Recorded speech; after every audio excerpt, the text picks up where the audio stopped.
how can we incorporate those things. So I'm just going to start off with just sharing our philosophy here defensively.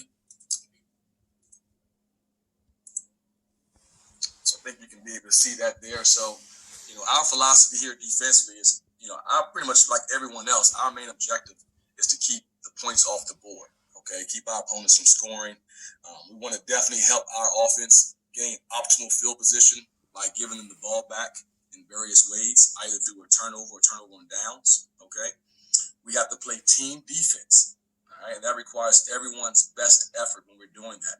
Everyone has to know their assignment. Everyone has to carry out their assignment to the best of their ability for us to function as a defense. All right, it's team ball. Everyone's accountable.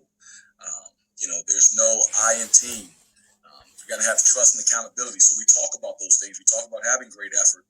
We talk about having great energy. We talk about eliminating the mental mistakes. All right. And so as we get to the next point here of our philosophy here at LSU, we want to take the ball away from our opponent in one of two ways. And that's what I'm going to talk about tonight, taking the ball away. Because at the end of the day, it's all about the football.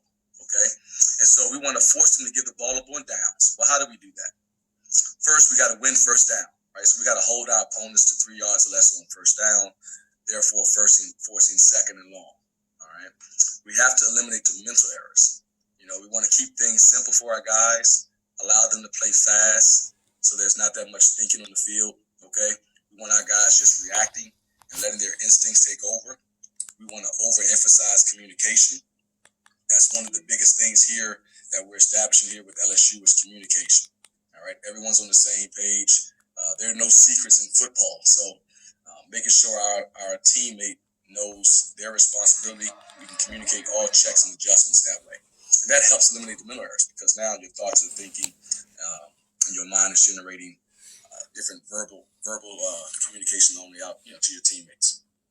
We want to play team defense, eliminate the big plays. That's huge. Big plays kill you. When you're giving up 40 and 50 points a game, there's big plays to be made. And so if you minimize the big plays, force the offense to work the ball down the field, the chances of you making a play increase. All right, so that's one of the things we want to work on in terms of getting our offensive ball back. And then tackle, right? We're big on fundamentals. We work on tackling circuits as well here. We start our individuals off every day with tackling, some type of tackling drill. I think to be a good tackling team, it's something that you have to practice. You have to emphasize. You have to track it in practice. So we do that here, right? We track missed tackles in practice. We track inappropriate approaches to tackling in practice. We want to make it clear cut that was a tackle in practice. So you don't have to bring them down, but it's all about the approach. And the one thing you can do, and especially in the NFL level, where there isn't any live tackling until you get to preseason games. And for this past year, there wasn't any preseason games. And so you really have to emphasize the approach to tackling. My eyes, my footwork, my hips, all right? The approach, I got to tempo the hip. All that comes into play, and you can grade that day in and day out at practice. So now that the players have something to measure their performance by, okay?